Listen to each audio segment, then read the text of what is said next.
네, 이번 선거에 좀 재밌는 이색 출마자 다시 한번 소개해드리고 싶습니다. 아버지랑 아들 둘, 3부자가 동시에 출마했다는데 뭐가 이렇게 딱 좋은지 잠시 후에 확인해 보겠습니다. 자, 여성 후보들도 아줌마가 아니라 새줌마의 힘으로 나서겠다고 새누리당에서 단합대회까지 했네요. 하나씩 보겠습니다. 3부자 출연이란다. 출마 어딥니까? 네, 한 사람은 종로, 중구, 용산구 이렇게 붙어 있죠. 예. 3부자가 아마 한꺼번에 선거 운동을 하는 장면도 보실 수 있을 것 같은데. 네. 박세준 아버지 얼굴 많이 보셨던 분이죠? 전 낯이 익습니다. 네. 짚은 게 있습니다. 이러면서 하면서 이 소리 나는 사람 있습니다.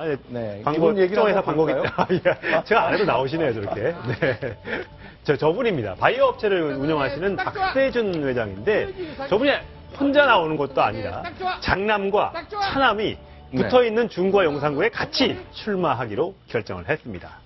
다 무소속인가요? 아니면 새누리당 소속인가요? 어느 당인지? 네, 아직까지 당은 정해지지 않았습니다. 무소속입니다. 현재로서는 그렇습니다. 네. 자, 이게 서울 중구에서는 이제 정희령 박사, 정대철 고문, 정호준 의원처럼 3대가 같은 지역에서 정치를 한 적은 있습니다만 3부자의 동시 출마는 처음이네요. 네, 처음입니다. 네. 이 출마 이유가 굉장히 궁금하실 것 같은데요. 네. 본인이 어쨌든 바이오 업체를 운영하고 있어서 그런지 각종 질병, 메르스 이런 국가 비상사태, 국가에 어려움이 있었는데도 불구하고 정부가 이 건강 정책에 관심이 없어서 내가 이걸 좀 바로잡고자 출마를 결심했다. 그러면서 아까 조금 전에 화면에 나왔지만 서울 현충원에 박정희 전 대통령의 묘역을 찾았습니다. 네. 거의 뭐 3당이 아니라 4당을 찾으신 것 같은 그런 생각을 갖게 만듭니다. 자, 그럼 직접 한번 얘기를 들어볼까요? 박 대통령의 이 업적을 무시하는 사람이 너무 많습니다. 3부자가 출마를 하면서 박정희 대통령의 그 뜻을 받들어서 네, 역시 이제 선거 마케팅에서는 박근혜 대통령뿐만 아니라 박정희 대통령 역시 많이 등장을 하는데 결국 그런 관심을 좀 끄는 효과는 있겠군요. 알겠습니다. 그러면 다른 후보 한 명 보겠습니다. 대구에 출마할 정종섭 전 행정자치부 장관. 그런데 서울대학 법대 교수였는데 그렇죠. 학교로 돌아간다 아니다 뭐 결국 복잡했는데 정리가 딱 됐죠. 네, 오늘 일단 보도가 나와서 시끌했습니다. 대구에서 진박 후보죠. 뛰고 있는 정종섭 전 장관이 서울대 교수로 복직한다. 복직 처리가 됐다. 이런 보도가 오전에 나와서 시끄러웠습니다. 바로 이제 2014년 7월부터 이제 본인의 행자부, 안행부 장관을 하면서 서울대 교수 휴직 상태였는데 1월 중에 복직원으로 접수가 돼서 그리고 교수가 복직이 된 상태였다는 겁니다. 그러니까 복직원이 서류로 접수됐다는 거는 한쪽의 주장인 거고. 예, 보도가 오늘 이제 있었다는 조간신문의 보도였습니다. 그래서 복직 처리가 된 상태는 맞고요. 네. 그런데 1월 25일 날 예비 후보 등록까지 했습니다. 아니 선거 나갈 사람이 왜 교수직 복직 처리가 되는지 이걸 갖고 논란이 일었는데요. 논란이 일자 바로 정종섭 후보 아예 서울대 교수직을 사직한다고 밝혀왔습니다. 복직원을 실제로 낸 것도 아니었다. 다만 이제 인사혁신처에서 장관 면직 처리가 됐다고 이제 서울대에 통보를 했다고 합니다. 장관, 그러니까는 교수가 될 수 없는 어떤 장관 임무가 끝났기 때문에 면직이 됐다. 그걸 보냈기 때문에 서울대에서는 알아서 자연스럽게 교수 복직 처리를 했다고 합니다. 정종섭 전 장관 측, 그러니까 정종섭 후보 측도 우리가 따로 복직원 제출하지는 않았다면서 원래 선거에 지던 아니던 간에 서울대 교수는 사직할 생각이었다라고 밝혔습니다. 자, 그러니까 진작 사직서를 제출했으면 이런 논란이 없을 텐데 결국 시간을 끌다가 이런 구설이 좀 오르는 상황까지 빚어졌습니다. 사의사를 지금 지냈나 보죠? 3월달, 2014년이죠. 장관, 이제 서울대 총장이 나가기 전에 3월 14일 날 삼성생명의 사회이사로 선임이 됐는데 마침 그날이 서울대 총장 공무원 마감일이었습니다. 결국 이제 근데 나중에 보니까 서울대 총장 선거에 출마를 하게 된 거죠. 그리고 나서 이제 사회이사를 사임했는데 결국 본인이 총장에 나갈 거 뻔히 알면서 사회이사 왔으면 저는 이런 이유로 못 하겠습니다. 이렇게 했어야 되는데 양다리를 걸친 거죠. 둘 다 하고 싶으니까. 한쪽이 안 되면 내가 저거라도 해야겠다. 이런 식으로 해서 처신이 과연 학자로서 바른 것이냐 이런 비난을 받은 적이 있고요. 또 이사회에 한 번 참석해서 850만 원을 받았다고 합니다. 거마비로는 85만 원도 아니고 850만 원을 받았다는 것은 너무 지나치게 많은 돈을 받은 것 아니냐 이런 논란도 있었습니다. 여러 가지 이제 일할 기회가 있는 분들 참 행복한 고민일 것 같은데 이런 처신 깔끔하게 못하면 얻는 것보다 잃은 게 굉장히 많잖아요. 그런 경우를 많이 보셨을 것 같아요.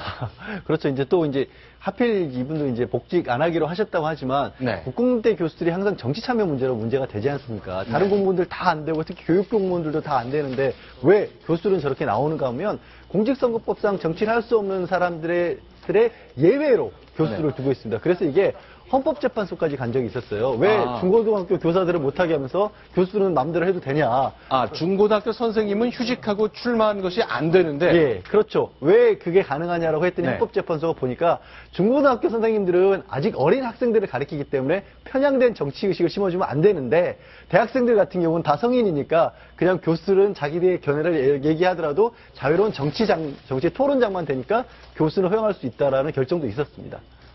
네, 자, 이렇게 좀 정리를 해야 될 것 같군요. 오늘 이제 새누리당에서는 여성 후보들을 잔뜩 모은 행사를 했습니다. 어떤 취지인지 좀 설명 좀 부탁드리겠습니다. 네, 오늘 새누리당 여성 예비 후보자 대회. 다 보면 다 여성들 빨간 옷을 입고 여성 후보들, 여성 정치인들을 많이 배출하자는 의미에서 여성 후보자들을 모아서 나경원 의원도 와서 축사를 하고 아무래도 여러 여자 후보들의 롤 모델이기도 하거든요. 나경원 의원이. 여기에 이제 김희정 전 장관도 저렇게 오고 이해운 예비 후보도 와서 참석을 해서 여러 가지 얘기를 했습니다. 김을동 의원의 모습도 보이고요. 그런데 이제 저기에 오늘 같이 오기로 했던 조윤선 전 정무수석이 와서, 왜냐면 같이 지금 이해운 예비 후보가 같은 지역에 출마를 했기 때문에 두 사람이 같이 화면에 잡히고 또 어떤 말을 할지 굉장히 관심이 집중이 됐었는데 안 왔어요, 오늘. 그래갖고 오늘 저희 기사 쓴데도 좀 김이 좀 빠지더라고요. 제가 좀 연락을 해봤더니 오늘은 정치 신인들을 격려하는 행사라고 들었다는 거예요. 그래서 신인이라고 하기엔 좀 뻘쭘해서 안 갔다고 얘기하는데요. 김희정 의원도 갔는데요, 뭐. 그러게요. 장관 출신 의원도 갔습니다. 그럼 오늘 김무성 대표 뭐라고 얘기를 했을까요? 꽃밭에 둘러싸여 있다고 해야 되나요? 저희들이 여론조사를 할 때 1번 눌러라, 2번 눌러라 할 때 여성을 좀 1번으로 해주셨으면 좋겠습니다. 그건 안 됩니다. 안 되고, 이 이름은 로테이션 돌아가면서 질문을 하게 되어 있습니다. 공평하게 또 하게 되어 있습니다. 네, 여성 후보들 원래 10%씩 가산점 얻는데 또 달라고 요구를 했더니 단칼에 자르는군요. 저렇게 경선 관리면 큰일 나겠죠. 그렇죠. 예. 자, 그러면요. 자, 이번에 또 SNS상에서 굉장히 눈길을 끌고 있는 25살 여성 후보가 있습니다. 과연 누굴지, 왜 주목을 받고 있는지, 혹시 필요 이상의 주목을 받는 건 아닌지, 그 주인공을 살펴보겠습니다. 조은비 후보죠. 네, 이름이 조은비. 콧잔등에 저렇게 점이 있는데. 조은비 후보인데 나이가요 90년생이에요. 우리나라에 좀 26살인데 화성의 예비 후보로 등록을 한 상태입니다. 화성의 딸 이러면서 명함 파서 지금 열심히 본인의 홍보를 하고 다니는데 동국대학교에서 관광 레저 경영학을 전공을 했고 이 플로리스트로 활동을 하고 있다고 합니다. 미모 때문에 SNS에서 화제를 지금 받고 있습니다.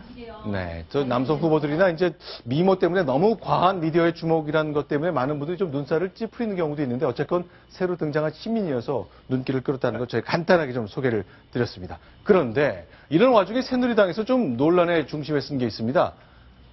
국회 안에서 굿판을 벌였다. 이건 사실인지 아닌지 그것부터 좀 정리해 주세요. 일단은 뭔가 굿 비슷한 게 벌어진 건 맞습니다. 지난 29일 국회의원회 간 소회의실에서요. 보시겠지만은 사단법인 한국역술인협회 왼쪽 주체가 보이시죠? 그렇네요. 그리고 국회의원 저기 장소에 가렸는데 바로 이재 새누리당 종교위원장, 그러니까 이재 의원실에서 이제 장소를 빌려서 바로 2016 병신년 합동 구금 발표회다 이렇게 해서 재수굿이 벌어졌다고 합니다. 재수굿이요? 재수굿이 뭐냐면은요, 어떤 나라의 어떤 그 구군을 잘 빌고 또 풍요롭게 하고 여러 가지를 구군을 좋게 해달라 이렇게 비는 굿을 얘기하는데요. 여기에 대해서 이제 보도가 나간 다음에 바로 기독교 쪽에서 발끈하고 나선 겁니다. 자, 그럼 정리하겠습니다. 국회에서 지난주 금요일에 그 무속인들의 행사가 열렸습니다. 그런데 지금 보시는 것처럼 이렇게 복장을 입은 여성이 나와 있는데 통상적인 굿이라고 보기 좀 어려운 것 같은데 그냥 장소만 빌린 것인지 관련된 얘기를 좀 들어봤으면 좋겠습니다. 이 역술인 행사 직접 중심에 섰던 이분하고 저희가 직접 오후에 통화를 해봤습니다. 뭐라고 지난주 금요일 오후 2시 행사를 설명할까요? 들어보겠습니다.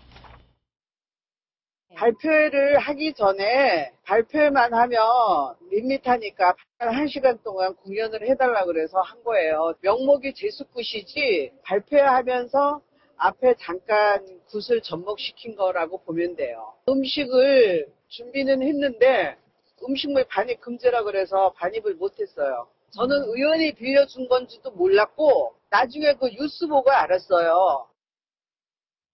네, 좀 화면에 있었던 그 무속인 그 주인공의 목소리였는데, 그러니까 의원한테 장소를 빌렸다. 네. 우리들이 행사를 했다. 그런데 밋밋하니 좀 퍼포먼스를 하려고 했다. 그런데 국회에서 반대를 하니까 음식을 쌓아놓는다거나 그런 통상의 굿에서 보는 그런 장치들은 준비하지 못했다. 네, 이런 그리고 정도. 이재 의원실도 이렇게 얘기를 했습니다. 지인의 요청이 있어서 장소 네. 대여만 해줬지 구체적인 행사 내용을 몰랐다. 이렇게 또 논란이 일자 해명을 하기도 했었습니다. 네, 이제 총선 70일밖에 안 남았습니다. 다양한 정치 뉴스 계속 들어오고 있는데요. 자, 새롭게 어제 당을 출범시킨 안철수 대표, 오늘 어떤 곳에서 어떤 얘기를 했을까요? 잠시 후 순위 확인하고 와서 얘기 나눠보겠습니다.